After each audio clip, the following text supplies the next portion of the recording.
Bon les gars, il faut que je fasse la vidéo là. Il faut vraiment que je la fasse. Les gars, aujourd'hui je vais vous expliquer comment repérer les arnaques. Tout simplement. Tout simplement, grâce à cette vidéo, tu vas pouvoir savoir si cette crypto-monnaie que tu as en face de toi est une arnaque ou non. Je commence directement. Premier point, déjà, c'est la promesse de rendement élevé. Donc que ce soit dans les rewards, donc les récompenses, ou alors dans le stacking.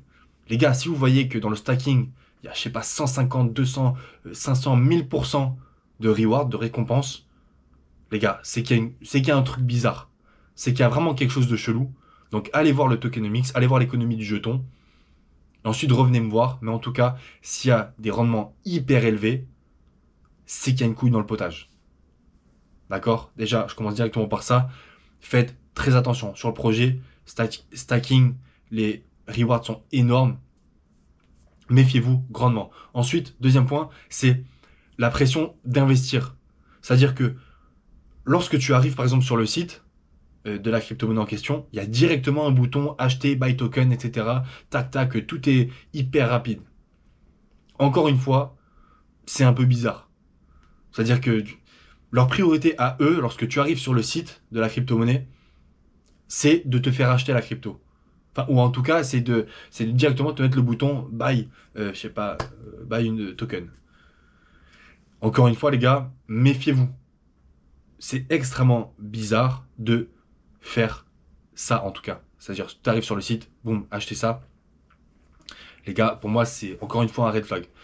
Et évidemment, plus ça s'accumule, plus vous pouvez virer cette crypto-monnaie, hein, moi je vous le garantis. Troisième point, c'est le fait qu'il y a un manque de transparence. Ça veut dire que le projet va donner une direction, puis une autre, puis ensuite il va se diriger vers là, et puis finalement ce domaine, et puis finalement ils vont diminuer l'équipe, et puis agrandir l'équipe, et puis partenariat, qui te tiennent pas au courant. Enfin, les gars, il y a beaucoup de choses qui sont assez spéciales en crypto-monnaie, et notamment le fait que ce soit assez flou, tu vois. Que les projets ne soient pas réellement transparents. Et c'est sûr, tu peux pas avoir 100% de confiance en certains, même tous les projets, parce qu'ils peuvent faire ce qu'ils veulent au final, tu vois, derrière leur idée, derrière leur projet. On sait pas ce qu'ils font, tu vois. Là, Vitalik Buterin, je sais pas ce qu'il est en train de faire, tu vois, par exemple. Peut-être qu'il est en train de manger au resto, ou peut-être qu'il est en train de coder, peut-être qu'il est en train de, tu vois. J'en sais rien. Donc, on n'a aucun pouvoir sur réellement ce qu'ils peuvent faire derrière. C'est pourquoi il faut vraiment se méfier de base déjà. Mais surtout, lorsqu'il y a un manque de transparence, les gars, il faut encore une fois se méfier. Red flag pour moi. Tu vois. Faut que le projet soit transparent. Faut qu'il tienne au courant. Faut qu'il t'envoie des news. Telle nouveauté. Tel partenariat. Tenez, vous avez ce droit-là. Vous pouvez voter.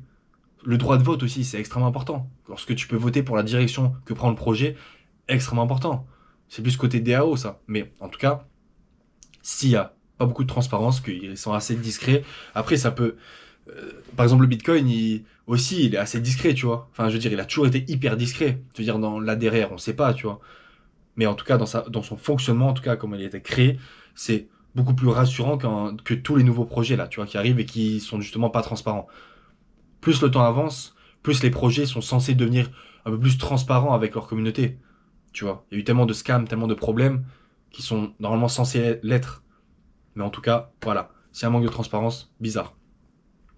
Ensuite, le prochain point, le quatrième, c'est que il gère pas de revenus.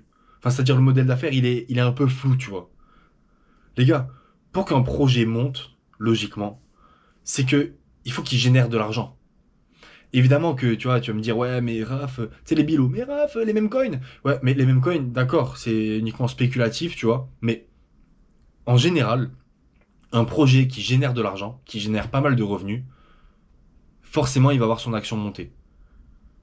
Nvidia, c'est l'exemple type. Nvidia, il est en train d'exploser tous les records. Pourquoi? Parce qu'il génère énormément de revenus. C'est un truc de malade. Les prix explosent et lui, son action, bah, elle est vraiment sur la Lune, même sur Mars. C'est un truc de fou. Exemple type. Lorsque votre projet sur lequel vous investissez génère beaucoup de revenus, comme par exemple les tokens de plateformes d'échange, il n'y a pas longtemps, BitGet était complètement sous-évalué, le token de BitGet était complètement sous-évalué parce que il générait beaucoup plus de revenus qu'un token style OKX ou un truc comme ça, je crois. Et c'est ce qui fait que il était beaucoup plus sous-évalué. C'est-à-dire que OKX son market cap était 5 fois plus élevé que BitGet, mais BitGet générait 5 fois plus de rendement, enfin de revenus. Donc forcément, il était sous-évalué. Donc, il a explosé, tout simplement. Les gars, c'est extrêmement intéressant, mais surtout, renseignez-vous. En tout cas, si ils gèrent pas de revenus ou que c'est... Après, évidemment, il y a beaucoup de projets qui gèrent pas forcément de revenus, tu vois, et qui sont extrêmement intéressants et qui développent et qui développent. Mais, en tout cas, il faut que ça génère de l'argent. C'est un point en plus, en tout cas. Ok. Cinquième point, c'est les témoignages, les avis un peu suspects, tu vois. C'est-à-dire les critiques un peu positives qui sont déjà préfabriquées, un peu, tu vois. Ou alors l'inverse. Évidemment, si tout le monde se plaint du projet, évidemment, red flag. C'est direct. Si tout le monde se plaint du projet, et évidemment, tu vas avoir encore tous ces bilous qui vont me dire ouais, mais Raph, y a la crypto, tout le monde s'est plaint, mais elle est montée. Oui, bilou. Évidemment qu'il y a certains projets, même pas mal de projets, lorsque tout le monde devient pessimiste, c'est-à-dire le sentiment de marché s'inverse et devient baissier, le projet explose. Quand il y a un hack, quand il y a ce genre de problème, le projet stabilise et re-explose. D'accord, mais moi je parle plus du côté du système, du fonctionnement du projet. C'est-à-dire que si tout le monde se plaint du fonctionnement du projet, c'est-à-dire que rien ne marche, lorsque tu vas sur leur site, il y a marqué erreur 404, quand tu vas sur certaines pages du site, il y a marqué page introuvable, enfin, toutes sortes de problèmes, de connexions, etc. S'il y a tout ce genre de problèmes qui justement ressortent sur les critiques, etc., des témoignages, même sur Telegram, les gars, méfiez-vous grandement, encore une fois, ok? Le sixième point, c'est qu'il n'y a pas de garantie. Alors, évidemment, il y a presque aucune garantie en crypto-monnaie à part des plateformes d'échange, tu vois.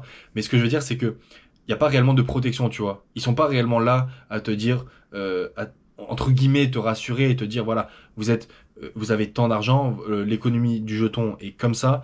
Il y a tant d'argent en trésorerie, il y a tant d'argent dans les mains des investisseurs, il y a tant d'argent dans les mains de la team, etc. C'est histoire de entre guillemets, protégé en annonçant un petit peu comment fonctionne le système du projet et aussi où est réparti un petit peu tout l'argent du projet, tu vois. C'est ce genre de garantie. Évidemment que le projet, il peut se barrer du jour au lendemain et dire ciao et vas-y. Il n'y a pas de... Enfin, en soi, il n'y a pas réellement de sécurité par rapport à ça. Mais en tout cas, méfiez-vous lorsque l'économie du jeton est un peu bizarre et qu'il n'y a pas réellement de, de leur part un petit peu de protection. D'accord? Le septième point qu'on peut mettre un petit peu on va dire entre guillemets parfois, c'est opérer en fait sans les autorisations réglementaires. Alors ça, c'est vraiment pour les gars qui veulent aller chercher loin, loin, super loin. Euh, c'est c'est vraiment pour ceux qui veulent vraiment aller chercher dans le fin fond de la white paper, tu vois, au fin fond du truc, ils veulent se renseigner, tac, tout connecter et se dire ah attention, ils sont pas réglementés dans le truc. D'accord. Euh, j'ai presque envie de dire Bill ou tu vois, mais en mode le truc, c'est que il y a beaucoup de choses qui sont pas réellement réglementées ou qui sont très floues, en tout cas en crypto-monnaie. Mais encore une fois, si tu es un connaisseur et que à côté il n'y a pas le système de réglementation et qu'il n'est pas réglementé, en tout cas, pour moi, c'est un red flag. D'accord? Et ensuite, dernier point, qui est le huitième, c'est que le site web et le matériel marketing, en tout cas, est vraiment de faible qualité. Tu vois, ça veut dire que dans le marketing, ils sont vraiment pas bons du tout. Je suis rentré dans un projet il y a 7 mois. Niveau marketing, c'était un désastre. Il y avait zéro marketing. Il y avait zéro tentative de croissance, en fait. Marketingment parlant, tu vois. Et personne n'en parlait du projet. Parce que ils mettaient rien dans le marketing. Il faut mettre un petit peu quand même. Il faut faire parler du projet. Et ça, forcément, ça a pas loupé. Tu vois, personne n'en parle. Le projet se meurt un peu. Les gens vendent et fait boule de neige, etc. Donc je me suis retiré. Mais forcément, ça allait pas, tu vois. Et encore une fois aussi le site web. Alors c'est vrai que parfois en crypto tu vas avoir des sites web assez farfelus, tu vois, alors que le projet est très bon. Mais c'est vrai que parfois il y a des sites web qui sont vraiment dégueulasses. Tu vois, tu te dis le mec a créé un projet crypto hyper complexe, le mec te raconte des trucs de fou. Et à côté de ça, son site est pourri. C'est que ça, tu vois, ça sent un peu la douille. D'accord? En tout cas, les gars, c'est tout pour la vidéo. Mais ces 8 points-là, si vous les accumulez tous, ou si vous en avez au moins 4 minimum 4 c'est que le projet est un red flag. Moi, pour moi, c'est un red flag. Ok? En tout cas, j'investirai pas dessus. Si t'es un bilou, tu peux investir dessus. Mais on n'est pas du côté des bilous, on est du côté des bigs, nous. D'accord? Donc, s'il y a au moins 4 points qui sont présents sur ce projet dans lequel tu vas investir, pour moi, n'investis pas. Ce n'est pas un conseil en investissement comme ils disent tous, mais voilà. D'accord? Bon, c'est tout pour la vidéo, les gars.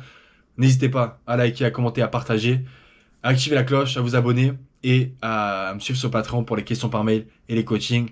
Et sur, bref, là, Twitter, j'ai pas encore, mais Insta, TikTok, le Big Graph, tout ça, pour la force et on peut discuter un petit peu. Ok, les gars? Allez, à plus.